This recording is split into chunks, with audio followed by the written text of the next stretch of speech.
Mobile கடையில் விஜய் பேனரை வச்சு வம்புல சிக்கி இருக்காரு இங்க ஒருத்தர்.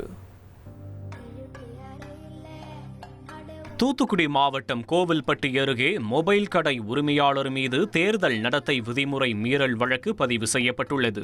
விஜய் என்பவர் தன் கடையின் வெளியே இருந்த நடிகர் விஜய் படங்கள் மற்றும் டிஜிட்டல் போர்டுகளை வைத்திருந்த நிலையில் அனுமதியின்றி தேர்தல் விதிமுறைகளை மீறி டிஜிட்டல் போர்டு மற்றும் புகைப்படங்கள் வைத்திருந்ததாக அவர் மீது வழக்கு பதியப்பட்டது. அத்துடன் அவற்றை போலீசார் அகற்றியதற்கு எதிர்ப்பு தெரிவித்து அவர் இன்ஸ்டாகிராமில் வீடியோக்கள் வெளியிட்டுள்ளார். மற்ற கட்சி படத்தெல்லாம் கையில போட்டு சுத்துறாங்கல்ல, அது கூட ப்ரமோஷன் தான், சரிங்களா? அதை பார்த்து கூட அவங்க வீட்டில் உள்ளவங்க, பக்கத்தில் உள்ளவங்க, இந்த ஏரியாவில் உள்ளவங்க கையில் பச்சை குத்துற அளவுக்கு இப்படி இருக்காங்கன்னா அந்த கட்சிக்கு ஓட்டு போட ஹைலி சான்ஸ் இருக்கு. இது எலெக்ஷன் டைம், யாருமே ப்ரொமோஷன் பண்ணக்கூடாது.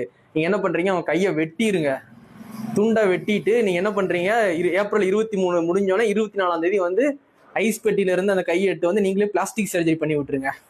Plastic surgery. அதில் போலீசார் முன் அறிவிப்பு அளிக்காமல் செயல்பட்டதாக குற்றம் சாட்டியதுடன் தன்னை கேலி செய்தவர்களுக்கு மிரட்டல் விடுக்கும் வகையில் பேசியது சர்ச்சையை ஏற்படுத்தியுள்ளது. மேலும் அரசியல் கட்சியினரை குறித்தும் சர்ச்சையான கருத்துகள் வெளியிட்டுள்ளார். இவை குறித்து போலீசார் ஆய்வு செய்து வருவதாகவும் உரிய நடவடிக்கை எடுக்கப்படும் என்றும் தெரிவித்துள்ளனர். இனி செல்லும் இடமெல்லாம் செய்தி.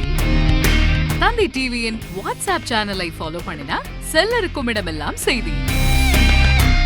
இதோ QR கோட் இப்பவே ஸ்கேன் பண்ணுங்க, ஃபாலோ பண்ணுங்க.